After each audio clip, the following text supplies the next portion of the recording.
Salut et bienvenue sur le podcast Ma dernière séance de psychanalyse. Chaque épisode est le témoignage d'une personne qui me raconte sa dernière séance sur le divan et comment la psychanalyse l'a aidé ou pas. On se parle du déclic pour se lancer, les nœuds intimes travaillés et l'impact concret de l'analyse sur sa vie. Moi c'est Guillaume, je suis l'instigateur de ce podcast et j'ai fait 10 ans de psychanalyse. Chaque témoignage m'aide à approfondir mon propre chemin de psychanalyse et à répondre à la question qui me taraude, la psychanalyse, est-ce que ça marche ou pas ? Et comment ? Bon ok, ça fait 2 questions. J'espère par là peut-être vous inspirer vous aussi sur votre chemin. Alors parfois je joue au psychanalyste, j'aide les gens à accoucher de leur histoire et à s'entendre. Parfois, je joue au patient et je détricote mes propres nœuds. Allez, place à l'épisode, je vous souhaite une très bonne écoute et vous dis à très bientôt. Ah, je vous rajoute un petit message, on arrive à la fin de 2022, bon peut-être que vous écoutez ça et on est déjà début 2023, en tout cas c'est un temps d'introspection pour moi, pour vous aussi peut-être. Je me demande qu'est-ce que je laisse à 2022 et que je ne vais pas continuer et qu'est-ce que je crée pour 2023 ? Alors du coup, j'ai envie d'entendre votre avis. Envoyez-moi un petit message pour me dire comment le podcast résonne pour vous, vos envies pour de futurs épisodes et peut-être vos idées d'amélioration. Je vous mets mon email et mes réseaux sociaux dans le descriptif de cet épisode. Et aussi, comme toujours, le lien pour faire un don et soutenir mon travail. Merci beaucoup. Est-ce que tu t'es tourné vers ta famille, ta sœur, parce que ça a l'air d'être des protagonistes clés de ton interdit d'identité? Ouais. Est-ce que dans le vrai monde, en dehors du divan, tu as eu des mots ou mis des choses au clair ? Est-ce qu'il y a des choses qui se sont passées avec ta sœur, par exemple ?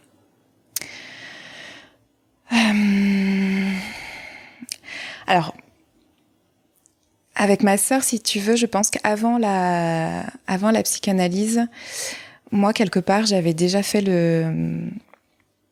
je sais pas comment dire ça, le deuil, en fait. Mm-hmm. Tu vois, j'avais accepté la maladie, alors que... Donc la réponse est non. Non, réponse est non. T'as pas créé des conversations. Mais par contre, tu vois, on va dire plutôt sur mon identité sexuelle, où là, j'ai creusé du côté familial. On y va ? On y va, ouais, si tu veux. Alors, je sais pas par quel bout commencer. Pour te dire, moi, j'avais du mal aussi à me sentir femme. Et ça, je me souviens, c'était vraiment dès le collège où en fait... Et puis ça, c'était aussi beaucoup dans les rêves, c'est-à-dire que je rêvais que j'étais un homme, tu vois ? Ouais. Oh. Ouais. Je rêvais que j'étais un homme et que j'avais un pénis. Bon, déjà génial, non ? Je sais pas, c'était des rêves ou des cauchemars ? Non, c'était des rêves. C'était pas un mauvais moment ? Non, c'était pas un mauvais moment, mais du coup, je ramenais ça aussi en analyse. Je disais, mais vous voyez bien que je me sens pas du tout femme. Et puis, en fait, moi, j'étais... C'est vachement puissant. Hein. Ouais, mais du coup, ouais. C'est un peu littéral.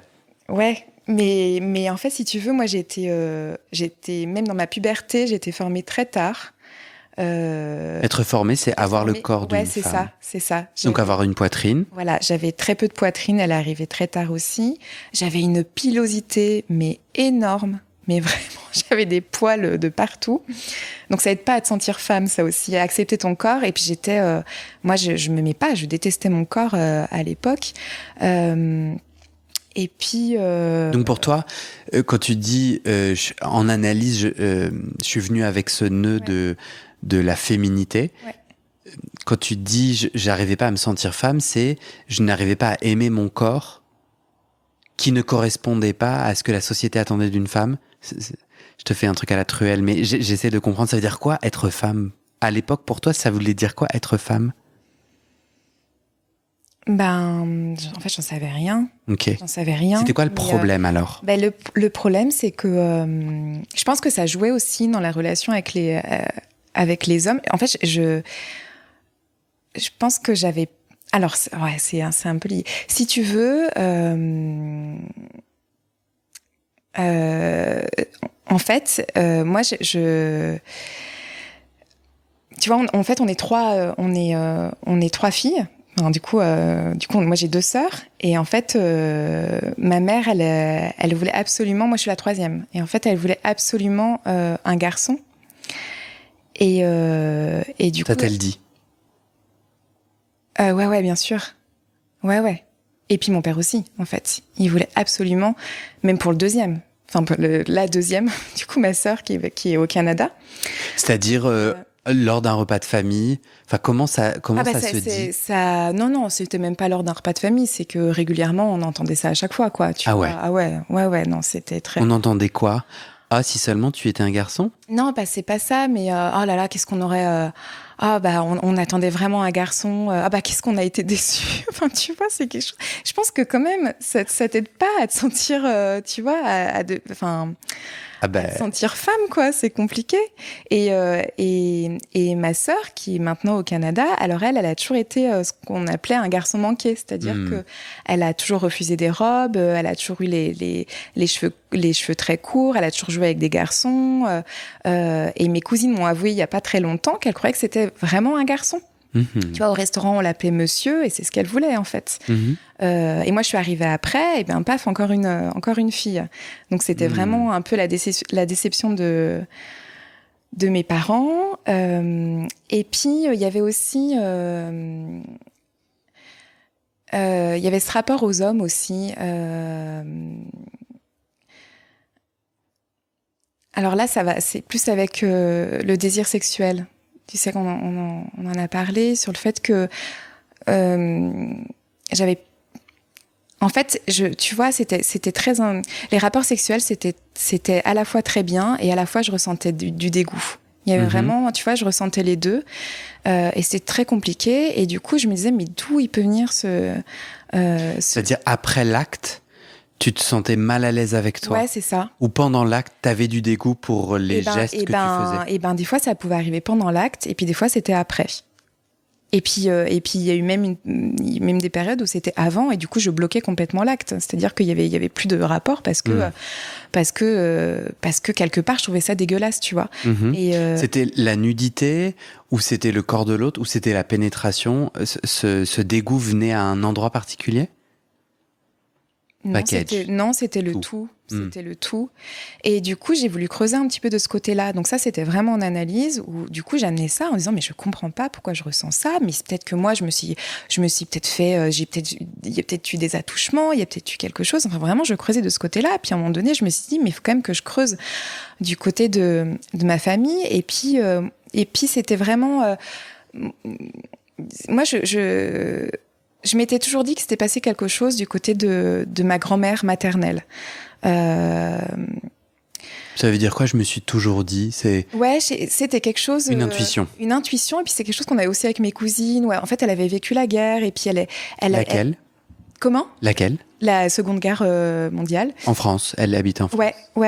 Ouais, à l'époque, elle était en Alsace et du coup, elle était infirmière en fait. Et du coup, elle en parlait pas, tu vois, de ce qui s'était passé. Et en fait, tu vois, il y a quelque chose qui de l'ordre un peu de l'imaginaire, quoi, tu vois. Non, mais en tout cas, nous, on imaginait ça. On se disait, mais peut-être qu'il y a eu quelque chose. Elle nous parle pas de ça.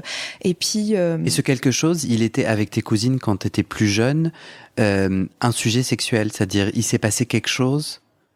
Vous vous imaginiez un problème, un enjeu sexuel, non, c'est pas marrant, pardon, mais c'est intriguant. Ouais. Vous étiez des petites filles ou vous étiez déjà... Non, on était un peu plus... adolescente. Non, on était adolescente, ouais. Ok. Mais du coup, tu décides avec la psychanalyse... Ouais, de creuser un petit peu de ce côté-là, et puis tu sais, de faire ce qu'on appelle un arbre généalogique. Donc ça, ton analyste, elle t'invite à le faire? Elle te regarde le faire? Parce que moi, je l'avais laissé avec ce rêve, j'ai un pénis. À partir de là, hop, on saute sur l'arbre généalogique. Ouais. Je rigole un peu. Mais non, là, tu racontais ce rêve pour parler de cette question de la féminité, de la sexualité. Ouais. Et de fil en aiguille, c'est toi qui as l'idée. C'est toi qui te dis, je suis mon intuition et je fais l'arbre généalogique. Tu sais, ton analyste te regarde. Elle valide en fait. Elle me dit, Comment? Oui, franchement, je ne me souviens pas. Tu vois, je suis incapable de te dire. Il n'y a aucun problème. Non, mais tu vois, c'est fou quand même de me dire, en 9 ans, j'ai aucun souvenir de ces interventions. Je me dis, mais c'est quand même dingue, quoi, d'avoir... Moi, j'ai une théorie. Parce que là, tu m'as donné des détails trop spécifiques pour qu'on puisse se dire qu'il y a un sujet de mémoire, tu vois. Bon, ben voilà, on a tous des niveaux de mémoire différents. Là, il y a certains détails que tu parviens à retrouver et d'autres pas. Moi, quand j'oublie, alors que j'ai de la mémoire sur d'autres détails entourant ces moments, c'est que ce qui a été dit est trop vrai et trop juste et trop plein. Donc, tu sais, trop vrai, trop juste, c'est que moi, mon cerveau n'arrive pas à choper ce vrai et ce juste parce qu'ils sont trop gros encore. Ouais. Et donc, j'ai besoin de les saucissonner dans l'oubli pour peut-être en manger des petits morceaux et peut-être un jour revenir dessus. Voilà ma théorie à 2 balles. En tout cas, tu ne te souviens pas, mais tu te sens validé dans ta recherche d'arbre généalogique. Ouais. Et te voilà, comment on fait ? Genre, te voilà quoi ? Dessiner sur un papier un arbre ? Et tu cherches quoi ? À savoir qui est le papa Ouais, je creusais un peu sur les liens aussi. Les liens. Ma mère, ça a toujours été compliqué, sa relation avec sa mère. Et en fait, je me souviens que j'allais la voir avec cet arbre généalogique. Et je lui disais, mais maman, il y a quelque chose, tu vois, c'est pas possible, je ressens du dégoût. Et puis ma mère, elle a toujours beaucoup dénigré les hommes. Elle a toujours rabaissé les hommes, elle a toujours, même avec mon père, tu vois, ils avaient une relation, et je voyais bien que ma mère, elle avait du mal à accorder sa confiance aux hommes et que vraiment, elle les aimait pas, en fait. Je sentais qu'il y avait quelque chose et du coup, je venais la questionner aussi là-dessus. Je dis, mais peut-être que tu sais quelque chose du coup, de ma grand-mère. Et puis, elle te dit non ? Elle me dit non au départ, et puis je lâche pas l'affaire. Je suis revenue, je crois, une autre fois pour lui redemander. Je disais, mais maman, il y a quelque chose, c'est pas possible. Et là, par contre, elle éclate en sanglots. Et du coup, elle lâche un secret de famille. Elle lâche quelque chose de son histoire qu'elle avait jamais dit à personne, à part à sa mère. Et en fait, ce qui s'est passé, c'est que ma mère, elle a subi des attouchements. Des viols à répétition. Alors, je sais plus trop à partir de quel âge, tu vois, c'est pareil, là-dessus, c'est un peu flou, mais je crois que c'est à partir de 6 ans jusqu'à à peu près 10 ans, tu vois, pendant 4 ans d'affilée. Alors, ça va paraître bête comme ça, mais par le jardinier, en fait, de la famille. Et c'était dans le garage de la maison. Et en fait, elle me lâche ça, et puis elle se met à pleurer, et puis elle pleure, et puis du coup, et en fait, j'étais trop contente. Mais j'étais trop contente parce que, en fait, je lui disais, mais je le savais. Je dis, mais c'est, tu vois, et là aussi, je me dis, il y a quand même quelque chose qui s'est transmis, enfin, tu vois, au niveau transgénérationnel, il y a vraiment quelque chose, et tu vois, peut-être que ce dégoût, il vient de là, peut-être pas, j'en sais rien, mais en tout cas, j'avais levé ce secret de famille. Et ce qui a été chouette, parce que finalement, ma mère a pu en parler à ses sœurs, chose qu'elle n'avait jamais faite jusque-là. Et elle a pu aussi en parler à ma sœur du Canada. Et je suis revenue, tu vois, je me souviens, je suis revenue, mais j'étais toute contente de raconter ça à ma psy en disant, je le sentais, en fait, comme quoi l'inconscient circule, en fait. Il y a vraiment quelque chose de cet ordre-là. Ça changeait. C'est marrant parce que là, tu souris et on sent que t'as... Et je crois que je me connecte assez bien à la puissance du dire, parce qu'en fait, rien n'a changé. Une fois qu'elle t'a raconté ça, rien n'a changé, entre guillemets, et tout a changé, c'est ça ? Comment t'arriverais à mettre des mots sur l'intérêt pour toi d'avoir accès à cette information que tu pressentais et qui est vrai? Ça change quoi pour toi? Ça venait valider, en fait. Ça venait valider ce que je ressentais envers les hommes aussi. Le fait, voilà, c'est ça, ce dégoût, il vient bien de quelque part. Alors, il y a ça, mais il y avait aussi autre chose. Hein. Je pense que c'était, tu vois, ce dégoût que j'avais dans les relations sexuelles. Je pense que c'est pas que ça. Il y a aussi autre chose. Tu veux que je t'en parle ou Ouais. Alors ça, en fait. Si tu veux, on habitait dans une maison et en fait, moi, j'avais ma chambre qui était juste à côté de la chambre de mes parents. C'est marrant, c'est hyper intime ce que je te raconte, ça fait bizarre. Mais c'est pour ça, parce qu'en fait, tu me demandes, est-ce que tu veux que je t'en parle? Mais moi, comme je sais pas ce que tu vas dire, j'ai dit oui, mais en fait, tu vois, c'est peut-être que t'as pas envie de le dire. Si, j'ai envie de le dire, Okay, parce qu'en fait, ça vient vraiment aussi, expliquer pourquoi j'avais ce dégoût-là, en fait. Et en fait, j'avais mon lit, et du coup, il y avait le mur, et après, il y avait le lit de mes parents. Tu vois, et en fait, c'était une pauvre cloison. Donc en fait, j'avais mon lit collé à leur lit, quoi. Tu vois, séparé juste par une cloison. Et en fait, j'entendais les rapports sexuels. Mais en fait, tu vois, quand j'y repense, depuis toute petite, j'entendais les rapports sexuels et j'entendais ma mère avoir mal et dire à mon père arrête. Tu vois, elle disait arrête, j'ai mal. Et en fait, tu vois, quand même, j'ai grandi avec ça. Comme quoi, enfin, pour moi, je pense que ça venait dire, en fait, ça fait mal, quoi. Tu vois, d'avoir des rapports sexuels, c'est pas agréable. Et j'ai grandi avec ça, en fait, en entendant et ça, tu vois, c'est en grandissant à l'adolescence, je me dis, mais ça craint quand même, en fait, d'entendre mes parents. Et c'est en psychanalyse que, parce que t'es à la recherche, tu retrouves ce souvenir. Ouais, tout à fait. Ouais. Dans la libre association, ou c'est ton analyse qui dit quelque chose? Non, c'était dans la libre association. Ça te vient soudainement. Je pense que je pense que c'est trop te dire, mais en tout cas, je sais que c'est venu pendant l'analyse où je me suis dit mais en fait, mais rappelle-toi, mais quand même, en fait, c'est quand même. Mais à l'époque, tu vois, je pense que c'est quelque chose aussi que j'avais enfoui. Enfin, tu vois, j'avais complètement. Il est trop joli ton lapsus, c'est la deuxième fois que tu le fais. C'est vrai. Il est beau, ouais. Tu dis enfui plutôt qu'enfoui.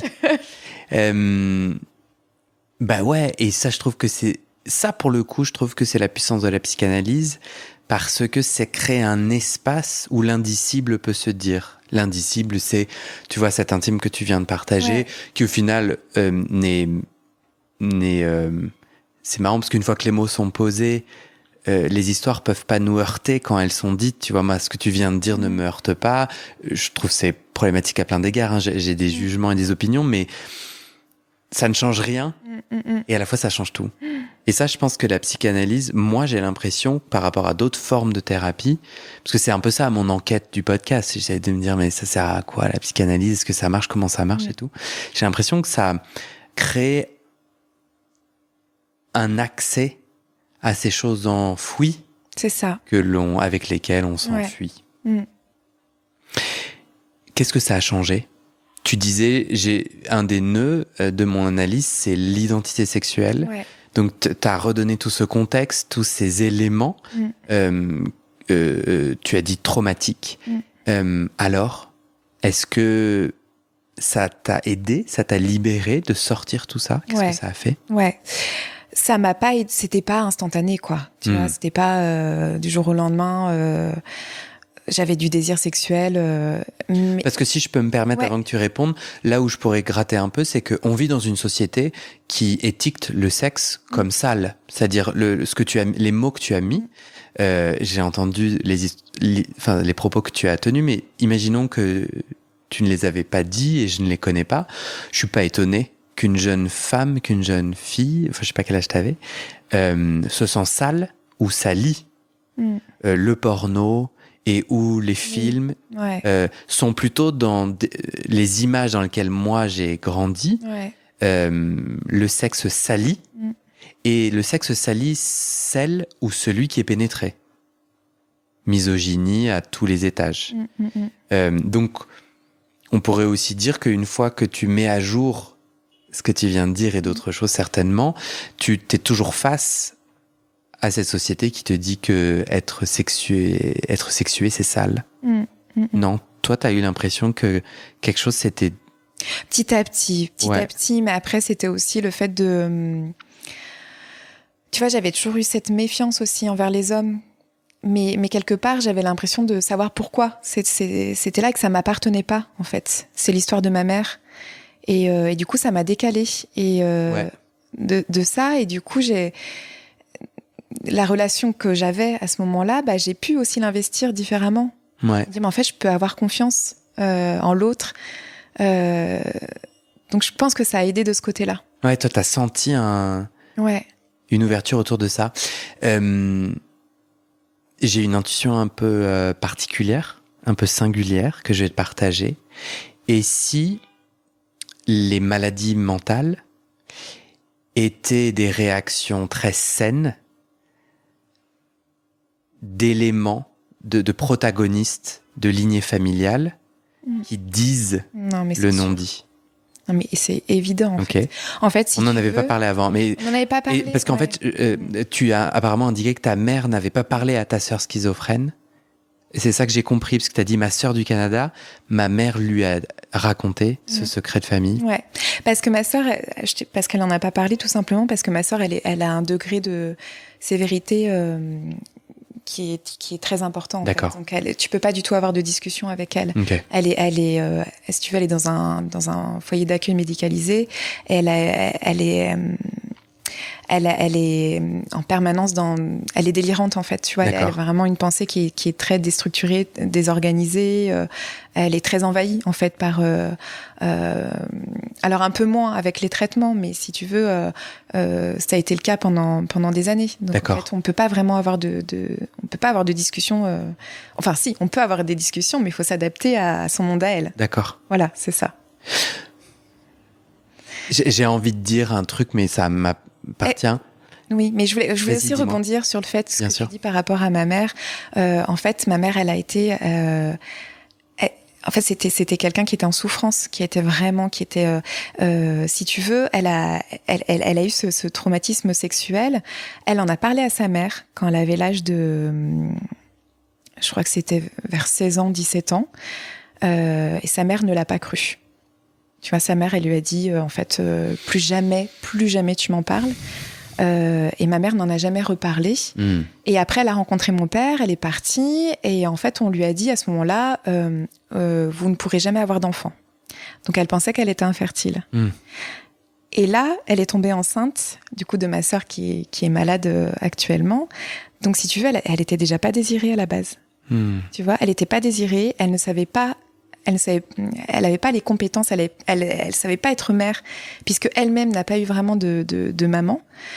Et je pense qu'en fait, à l'arrivée de ma sœur, ça l'a mis et puis souvent ça réactive en fait. Souvent, la grossesse, ça vient aussi réactiver quand il y a un traumatisme sexuel. Et du coup, je pense que moi, je l'ai compris comme ça, mais tu vois, j'ai eu beaucoup de colère envers ma mère aussi pendant l'analyse, en disant, tu vois, je la rendais responsable de mon état psychologique, en disant, mais c'est à cause d'elle, elle s'est jamais adaptée à moi, à mes besoins, et puis après, quelque part, avec du temps, tu vois, à force de répéter cette colère. De répéter cette colère, et puis j'en avais parlé aussi à ma mère de cette colère. Je lui avais écrit une lettre aussi. Et tu vois, ça c'est grâce aussi à l'analyse que j'ai fait ça, où je lui avais dit en fait que j'étais en colère pour telle et telle raison. Et d'ailleurs, ça a changé un peu notre relation par la suite. Mais maintenant, je me dis, elle a fait comme elle a pu à ce moment-là, et je pense qu'en fait, elle faisait vraiment une dépression masquée par de l'agressivité, tu vois.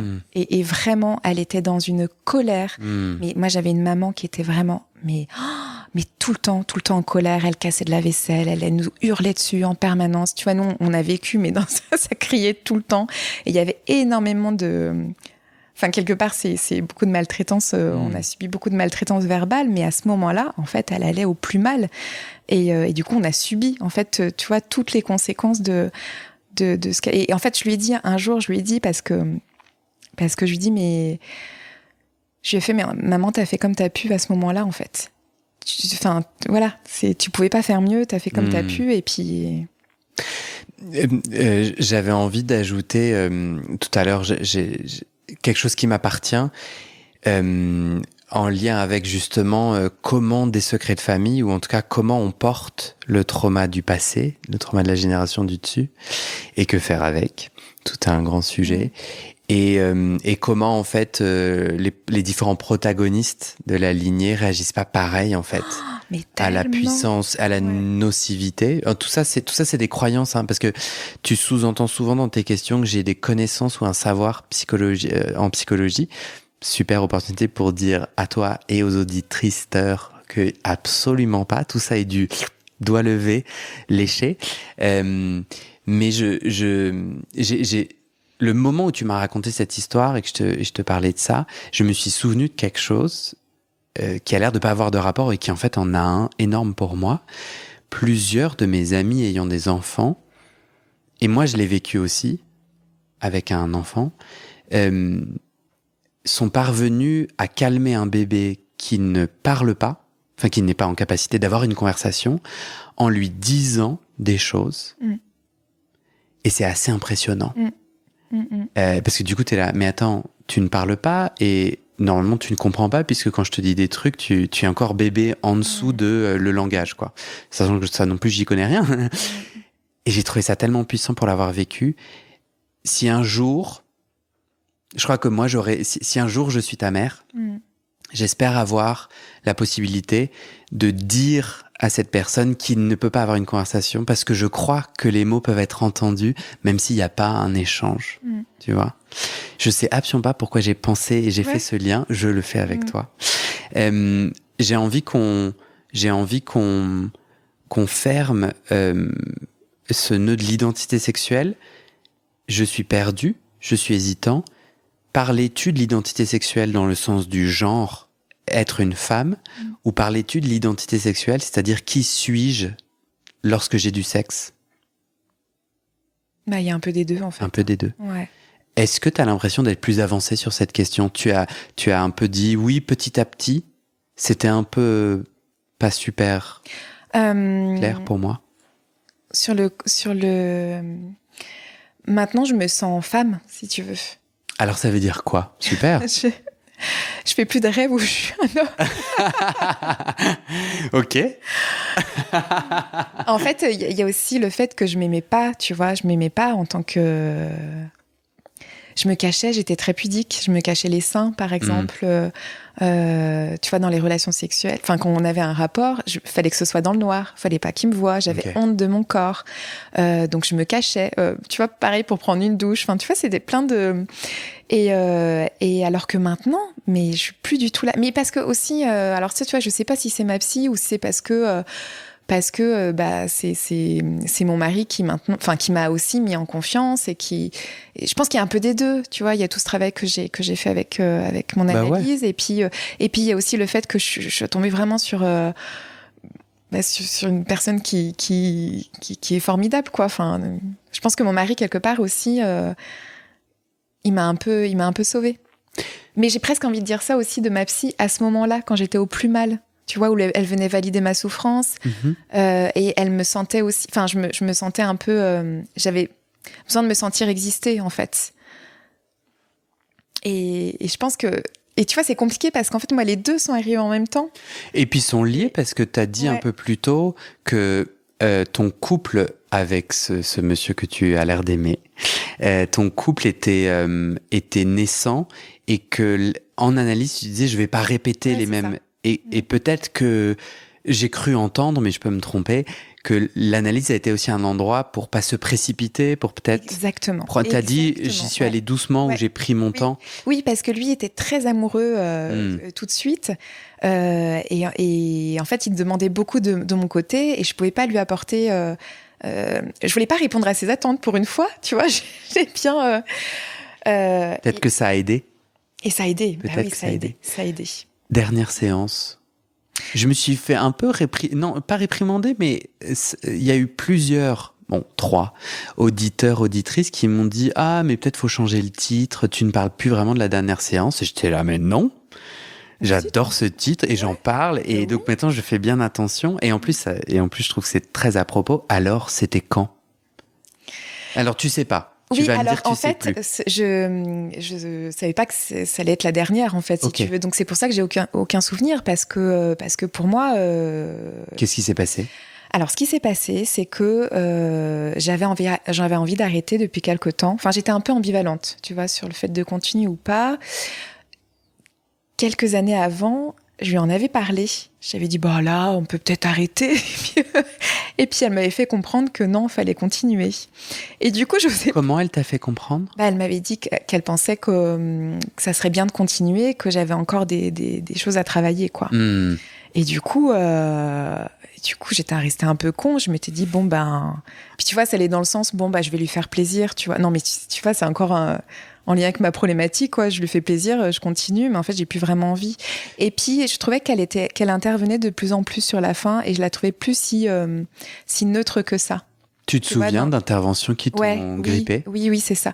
Alors, entre-temps, du coup, j'ai eu un enfant. Et en fait, ça s'est... Je t'en avais rapidement parlé, mais ça s'est très mal passé, en fait, l'arrivée de cet enfant où du coup, on allait très mal à ce moment-là avec mon mari qui lui-même aussi a décompensé pendant ma grossesse. Et moi, j'ai décompensé aussi par la suite. J'ai fait une dépression postpartum. Enfin, ça a été très compliqué. Et du coup, on avait envie d'un deuxième. Et on essayait. Et en fait, ça marchait pas. Et en fait, ça marchait pas parce qu'en fait, on était trop mal à ce moment-là. On était tous très, très mal. Et du coup, je venais avec cette interrogation-là. J'allais la voir et je me souviens souvent, les dernières séances, enfin les derniers mois en tout cas, je lui disais, mais je parlais de ce désir-là, de cette ambivalence que j'avais par rapport à ce désir d'un deuxième enfant. Donc je lui disais, mais du coup, je sais pas, mais ça serait bien, et puis en même temps, ça serait pas bien. Et puis elle a pu me faire des interventions. Moi, j'avais l'impression, mais après, c'est mon vécu, mais peut-être que c'est pas du tout ça. Tu vois, elle avait des phrases où elle a pu me dire, ah, mais vous savez, c'est très bien un enfant, ou alors, mais vous êtes bien comme ça, hein, c'est déjà bien, il n'y a pas besoin d'un deuxième. Et tu vois, je l'entendais, en gros, vous êtes trop fragile pour avoir un deuxième par rapport à votre vécu, à cette dépression. En tout cas, je l'entendais comme ça, tu vois. Et peut-être que pas du tout, peut-être qu'elle venait me conforter, peut-être que moi j'arrivais en disant ah bah non, en fait, on va pas faire de deuxième, peut-être qu'elle venait me conforter dans cette idée-là. Enfin, mais en tout cas, moi, ouais, tu vois. Mais en tout cas, moi, à ce moment-là, je l'entendais plus, ah ouais, elle me sent pas capable d'être une nouvelle fois maman. Et tu te sentis jugée. Ouais, voilà. Mais c'était sur et non plus validée. Ouais, c'est ça. Et les dernières années, c'était un peu ça. Je me sens... Parce que 9 ans de chemin, ouais. Où petit à petit, tu... Je crois que j'ai envie de comprendre le gros de tes succès. C'est au début de ta carrière psychanalytique ou à la fin. Tu vois ce que je veux dire ? C'est diffus en 9 ans où en fait, voilà, vraiment le gros de ce que tu viens de raconter, c'est fait les 5 premières années. Et puis après, les 4 suivantes, c'était plus léger. C'était plus léger à l'arrivée de mon fils, je pense. Parce qu'après, du coup, c'était un autre nœud. C'était plus... C'était vraiment plus sûr. Il fallait que je sois une bonne maman. Donc, c'était plus ce nœud-là, tu vois, que j'amenais. C'était plus du tout sur mon identité parce que je pense que ça y est, de ce côté-là, c'était réglé. En tout cas, je l'amenais plus. Mais c'était plus, quelque part, je voulais qu'elle valide le fait que je sois une bonne mère et que je refasse pas comme ma mère, en fait. Tu vois? Et du coup, en séance, à chaque fois, je venais un peu lui montrer que j'étais une bonne maman parce que moi, je faisais ça et que j'écoutais vraiment les besoins de mon fils. Et tu vois, c'était beaucoup là-dessus, en fait. Tu vois, quelque part, je pense que j'avais besoin qu'elle valide ou que moi-même, tu vois, que je me dise, mais je suis une bonne maman. Elle le faisait ? Je refais pas. Elle te validait ? Ouais. Oui, ouais. C'est marrant parce que moi, j'entends un lien direct avec la question de l'identité. Parce que dans les deux cas, c'est qui suis-je ? Ouais. Moi, enfin, c'est marrant parce que l'entretien que je viens d'enregistrer juste avant et qui n'est pas encore publié, mais au moment où toi tu seras publié, ça sera normalement l'épisode précédent. La personne qui témoignait parlait d'être une bonne mère. Ouais. La même chose. D'accord. Et alors moi je suis un homme, j'ai pas d'enfant et donc j'ai vraiment une opinion très très éloignée. Mais le terme même de la question me gêne profondément. Parce que dans le bien et le mal, bah déjà, c'est une question d'identité. C'est une question de... Est-ce que je laisse les normes me dire ce que c'est le bien et le mal et j'ingère ça au sein de mon choix identitaire ?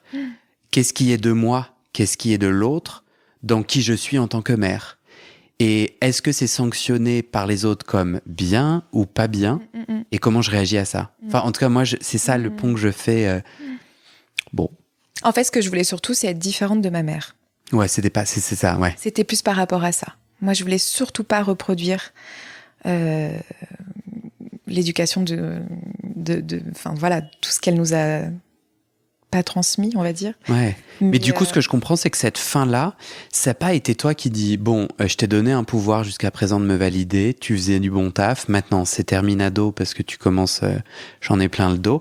C'est pas ça, c'est pas toi qui as décidé d'arrêter. T'as dit, je ne savais pas que c'était la dernière séance. Qu'est-ce qui s'est passé? Alors, en fait, ce que je te disais, c'est que moi, j'avais envie d'arrêter, mais je savais pas trop comment lui dire. Et puis, c'était en décembre 2019 où j'ai eu un accident de vélo et du coup, je me suis cassé un petit os du pied et du coup, j'étais en béquille. Et ça m'allait très bien parce que du coup, j'avais un peu cette excuse pour plus y aller. Et puis, c'est marrant parce que du coup, je savais que tu allais me poser cette question-là et du coup, dans ma tête, je me disais mais j'arrive pas, je me souviens pas. Et je me suis souvenue qu'on s'envoyait des SMS, des messages sur les dernières années. Et du coup, j'ai regardé les textos. Ah. Ouais, parce que pour voir justement, tu vois, la dernière séance. Cette nuit, pendant que tu dormais pas? Non, pas cette nuit. Ok. Non. Mais je l'ai fait il y a pas si longtemps. Qu'est-ce que tu as trouvé dans cet texto? Et du coup, c'était juste des échanges En fait, je lui ai envoyé un message comme quoi je pouvais pas être là, je sais plus, au mois de janvier 2020. Après, elle m'a renvoyé un message pour me dire je vous attends telle date, etc. Et le dernier, c'est le 20 février 2020 où elle met je vous attends, machin, voilà.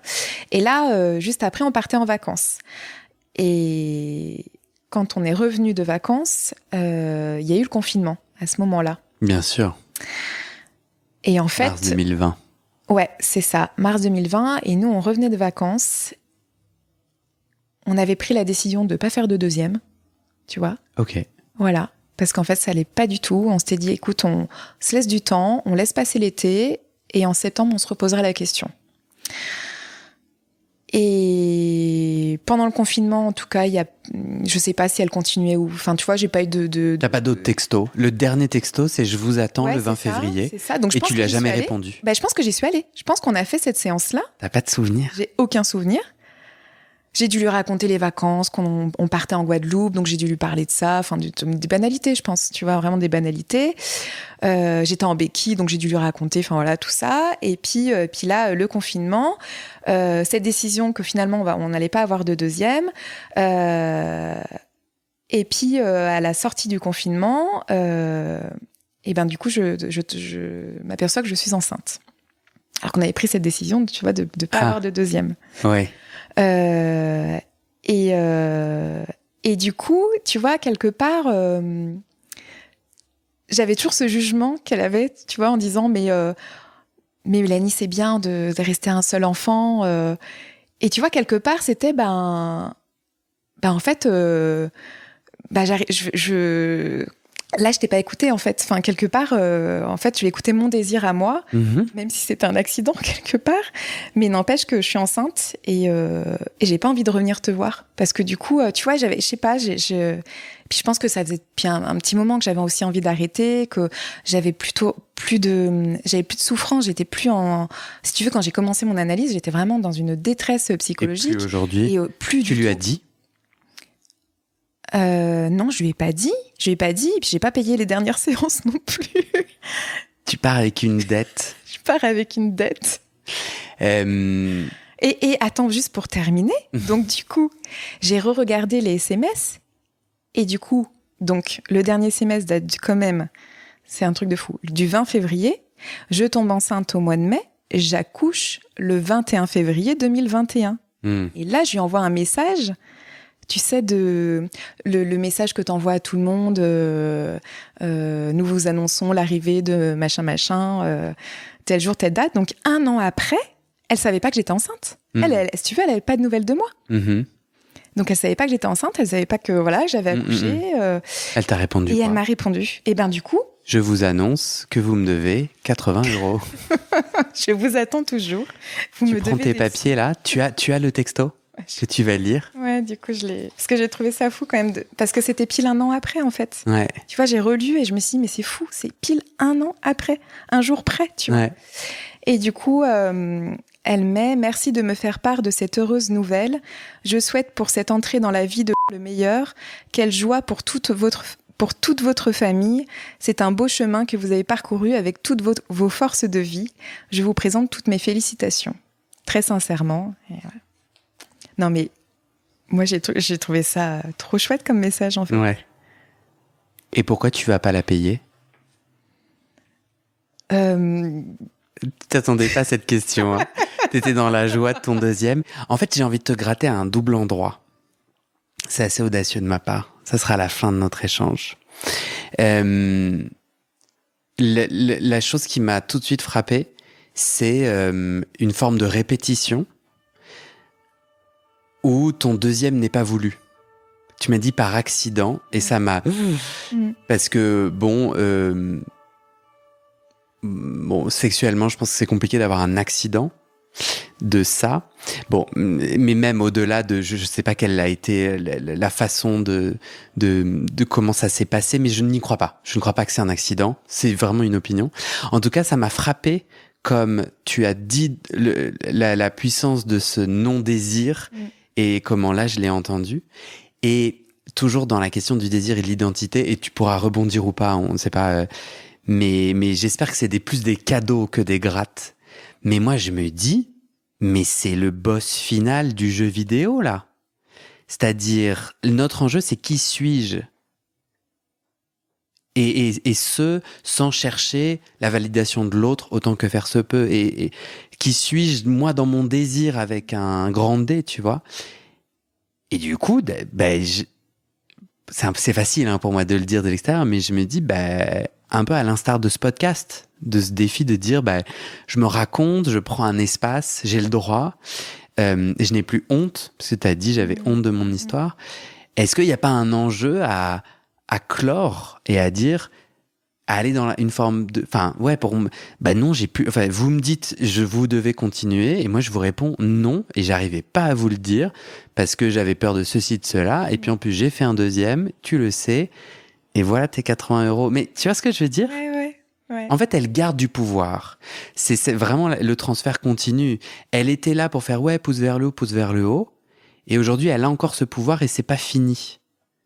Or, en fait, notre enjeu, n'est-ce pas de faire mais en fait, cette dame est une dame comme moi. Ce pouvoir était magique et fictif. C'était l'enjeu et le jeu du divan. Voilà tes 80 €, ma cocotte. C'est pas toi qui vas dire si j'ai un deuxième ou pas. Ce à quoi elle te répondrait, je pense pas avoir dit ça. En tout cas, pour une femme qui pensait que 1 c'est suffisant, son texto semble dire le contraire. Petite confusion en tout cas. Qu'est-ce que tu penses de mon... Alors, tu parlais d'accident. Ton corps déjà se recule Non. Et tes bras se mettent derrière ton dos. Ton corps me dit, va chier, Guillaume. Je commence à avoir mal au dos, c'est pour ça que Tu veux mettre le coussin Ouais, bonne idée. Mais en fait, j'ai peur après par rapport au micro. Tu vois. Non, mais en fait, je vais rester comme ça. Non, je voulais rebondir sur l'accident. Tu peux me dire va chier, hein. Non, je vais pas te dire va chier du tout. Je serais très heureux. Mais tu sais, moi, j'ai toujours, tu vois, il y a toujours quand même ce nœud qui est là, c'est que j'ai toujours du mal avec la séparation. Le fait de dire au revoir, de pas revoir quelqu'un. Et là, tu vois, je pense à ça parce que j'ai une de mes collègues qui est partie à la retraite et j'ai pas réussi à être là à son pot de départ. Et tu vois, j'ai quelque chose avec ça. J'ai du mal avec la fin, en fait. La fin, le fait de terminer quelque chose. Et moi, ça me fait écho avec ça. Et puis je voulais rebondir sur l'accident, en fait. En fait, donc au confinement, si tu veux, ce qu'on s'était dit, c'est que pendant les vacances, quand on était en Guadeloupe, on s'est posé, on s'est dit mais ça marche pas parce qu'en fait on va trop mal et donc on va arrêter cette idée de vouloir faire un deuxième. Ça marche pas depuis des mois. C'est pas pour rien, c'est que sur le plan psychologique, on n'est pas du tout prêt, on n'en a pas envie. Donc déjà de l'avouer, tu vois, ça nous a fait du bien parce que ça fait depuis un moment qu'on le pensait, mais qu'on le partageait pas. Et de se le dire, ça nous a enlevé un poids. Et puis quand on est revenu, il y avait le confinement. Et moi, j'avais l'intention d'aller chez le médecin pour qui demander une prescription de pilules. Et tu sais, à cette époque-là, en fait, tu faisais aucune sortie. T'allais même pas, même pour des tout petits trucs comme ça, tu faisais vraiment plus rien. T'étais enfermé chez toi. Donc du coup, on avait des rapports protégés. Et à la fin du confinement, donc du coup, je suis allée chez le médecin, j'ai eu cette pilule et je lui dis c'est bon, j'ai la pilule. Et du coup, on a eu un rapport non protégé. Mais lui, il pensait que je prenais la pilule. Et du coup, à la fin, je lui dis mais t'as vu ce qu'on a fait? Et puis moi, quelque part, lui, il m'avait dit, en fait, plus on avançait, plus il me disait, mais tu sais, moi, en fait, j'ai vraiment pas du tout envie d'un deuxième. Alors que moi, j'avais toujours cette ambivalence, quoi, en me disant, mais attends, c'est compliqué, tu me dis ça. Moi, je pensais qu'on le laissait passer l'été, qu'on allait réfléchir en septembre. Et du coup, attends, du coup, j'ai perdu. En fait, tout ce que j'ai dit, si tu réécoutes ce podcast, reste ce que je pense, malgré les infos que tu rajoutes, tu vois. Mais je pense que je pense que moi, c'est pour ça que je suis pas psychanalyste et que là, il y a des micros entre nous. Je trouve ça plus intéressant de t'écouter, puis à un moment donné, de te proposer un truc. En vrai, si j'étais toi, je prendrais tout ça avec beaucoup de précaution parce que je ne suis, tu vois, mais ce que j'aime bien dans notre échange, c'est que il y a des rebonds. Et en fait, c'est peut-être ça mon espoir, c'est chez les auditeurs, auditrices et chez toi et chez moi, créer, tu vois, des rebonds, de dire tiens, elle dit ça, ça me fait penser à ça. Et en fait, on s'en tape d'avoir raison ou tort, c'est plus ça me fait penser à quoi. Et moi, ce que la fin de ton histoire me ramène sur la question de la fin, moi, c'est un de mes sujets. J'ai toujours entendu fin F-I-N et fin F-A-I-M. J'ai toujours trouvé qu'il y avait un lien dans ma façon de gloutonner, genre je dévore au déjeuner là. Je mangeais avec quelqu'un qui m'a dit putain tu manges vite, on n'arrête pas de me dire que je mange vite et c'est vrai. Pour moi il y a un lien entre fin FIN, mon rapport à la fin FAIM et la fin FIN, je ne saurais là la dire de façon éloquente, mais ça me parle ce que tu dis, le fait de dire c'est terminé, la question de la rupture, de la fin et ce que je t'ai proposé de faire avec ton analyse, c'est ce que moi j'ai fait. Donc il y a aussi moyen que je sois juste en train de valider ce que j'ai fait pour me dire à moi-même que c'était une bonne idée. Mais moi mon analyste, il m'a dit, moi j'ai dit j'ai envie d'arrêter, je vais arrêter. Il m'a dit non, bof. Et là j'étais là, pas content. Je le fais quand même. Et j'ai eu besoin, tu vois, donc voilà, peut-être que j'étais comme d'habitude plus en train de parler de moi que de toi. Est-ce que tu as un mot de la fin? Alors, oh là là, de quelle fin je parle? Une envie particulière pour conclure notre échange, Mélanie? T'es contente d'avoir fait ça? Ouais, est-ce que ça valait une insomnie? Ben, ouais, quand même. Bon, tant mieux. Je suis content. C'est cool. Ouais, je suis contente. Après, je me dis, mince, il y a plein de choses que j'ai oublié de te dire, quoi. Mais bon, après, enfin, qui aurait été intéressant de dire aussi. Mais c'était super intéressant ce que t'as dit. Ouais. Et c'est obligé c'est pas possible. Oui, on peut pas. Bah oui, non, non 9 ans, tout un chemin et tout. Non. Ouais. Merci. Non, merci à toi, Guillaume, pour cette invitation. Et c'était vraiment chouette. Avec grand plaisir. Et j'espère à bientôt. Ouais. T'as des questions? Tu te sens comment? Ça va. Ouais. Ça va. Ouais, écoute, ça va bien. Après, je te dis, je suis un peu frustrée parce que du coup, il y a plein de trucs que je me dis, mais mince, ça, j'ai pas raconté, mais ça, j'ai pas raconté. Je vois tes notes et tout, mais là, t'as 10 pages recto verso. Mais en fait, finalement, je redis un peu la même chose. Et puis, tu sais, c'est pas, c'est que je mettais ce que je pensais sur le moment, tu vois, c'était pas très réfléchi. Ouais, ça, c'est bien, ça. Tu vois, c'est sur mon téléphone, tu sais, c'est les notes. Donc, dès que j'avais quelque chose en tête, je me disais, ça, faut que j'y pense à, et tu vois, finalement, en fait, mais c'est très redondant, je redis souvent la même chose. Ouais, c'est très cool. J'ai une question de curiosité. Tu as à un moment donné dit j'ai fait des études de psy. Ouais. Tu es psy aujourd'hui? Ouais. Ok, d'accord. Ouais. Mais c'est très bien, on n'en a pas beaucoup parlé, parce que tu vois, le syndrome de l'imposteur, je l'ai toujours de ce côté-là. Ok, ça marche. Est-ce que tu es OK que j'utilise... Est-ce que je vais arrêter le témoignage là? Ouais. Est-ce que tu es à l'aise ou tu veux que je l'arrête quand j'ai dit au revoir? Non, c'est bon, tu C'est peux, bon. tu peux l'arrêter là. Le Ouais. syndrome de l'imposteur restera... C'est ça. Tu vois, il y a toujours des nœuds qui sont toujours là, quoi. Et c'est la fin de cet épisode. Vérifiez dès maintenant si la suite est déjà publiée. Sinon, vous pouvez vous abonner à ce podcast sur votre plateforme d'écoute pour être alerté dès la sortie des nouveaux épisodes. Et si vous aimez les témoignages intimes comme celui que vous venez d'écouter, j'ai 2 autres podcasts qui pourraient bien vous plaire. Je vous les présente. Histoire de devenir moi. Ça, c'est un podcast dans lequel des gens ordinaires me racontent un tournant déterminant pris dans leur vie. Ils racontent le déclic qui a tout changé et comment ils sont devenus un peu plus eux-mêmes. Comment devenir sexuellement épanoui? Ça, c'est un podcast dans lequel des hommes, gays, bi ou queer, racontent leur chemin de sexualité et comment ils tentent de s'épanouir face aux normes. Alors pour écouter ces podcasts, vous pouvez tout simplement taper les titres dans la barre de recherche de votre plateforme d'écoute. Mais je vous mets aussi dans le descriptif de cet épisode les liens pour écouter ces podcasts et les liens de mes réseaux sociaux pour découvrir les coulisses de mon aventure de podcasteur et aussi la page de dons pour soutenir mon travail et mes podcasts. En tout cas, n'hésitez pas à m'envoyer vos retours et vos réactions à guillaumefaidespodcasts@gmail.com ou sur mes réseaux sociaux. Ça me motive énormément de savoir que ces histoires naviguent et résonnent, ou pas d'ailleurs. Allez, merci pour votre écoute et à très bientôt dans vos oreilles.